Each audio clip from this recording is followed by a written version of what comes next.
Avez-vous déjà entendu parler d'innovation de rupture? C'est tout simplement lorsqu'une avancée technologique, par exemple, crée un nouveau marché, de nouveaux produits et de nouveaux clients. On peut citer l'exemple, par exemple, l'arrivée dans nos vies du smartphone.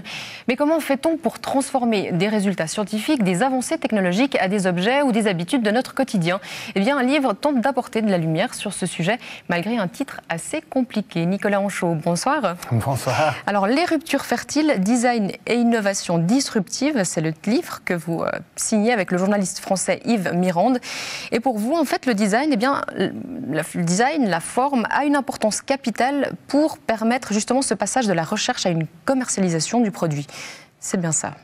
Alors oui, c'est pas juste la forme, justement, ce qu'on essaie d'expliquer dans le livre, c'est-à-dire entre une performance technologique qui améliore certaines propriétés d'un objet ou qui offre de nouvelles possibilités, puisque l'utilisateur va voir comme expérience, il y a une certaine distance. Et le design est là, pas juste pour l'aspect esthétique, auquel on le confine habituellement, mais c'est aussi pour imaginer des nouveaux scénarios d'usage.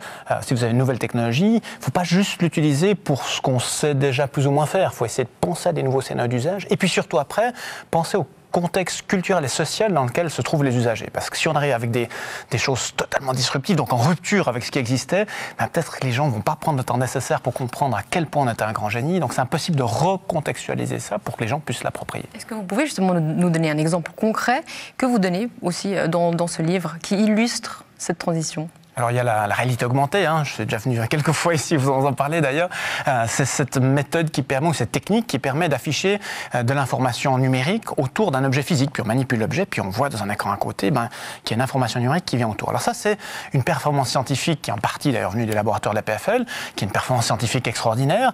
Maintenant, entre cette performance qui est de l'ordre du tour de magie, et donc un tour de magie on le voit qu'une fois en général, pour pas qu'on regarde le truc derrière, et puis vraiment un nouveau média où les gens ne regardent plus ce truc technique, mais regardent le contenu de ce qu'on essaie de raconter, l'histoire qu'on essaie de partager, les valeurs aussi qu'on veut partager. Mais pour ça, il faut apprendre comment est-ce qu'on va raconter une histoire avec ces dispositifs, encore une fois, pour qu'on vraiment s'intéresse au contenu. Ça, c'est en partie le rôle du design, d'imaginer ça. Le design, justement, s'insère là-dedans.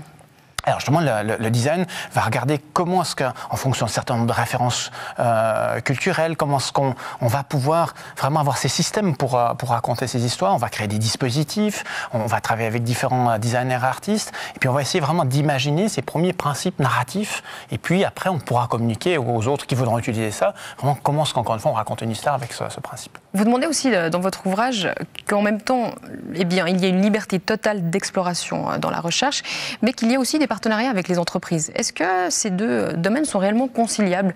Finalement, si on travaille avec des entreprises, eh bien, on n'est plus vraiment libre complètement dans la recherche.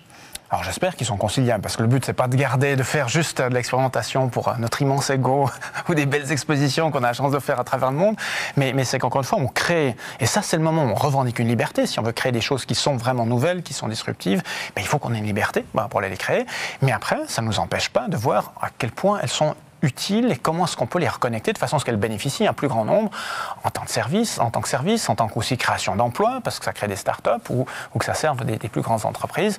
Donc je dirais ce lien il est absolument essentiel. Alors souvent on dit « Ah c'est nouveau, est-ce qu'on n'est pas en train de vendre l'université aux entreprises ?»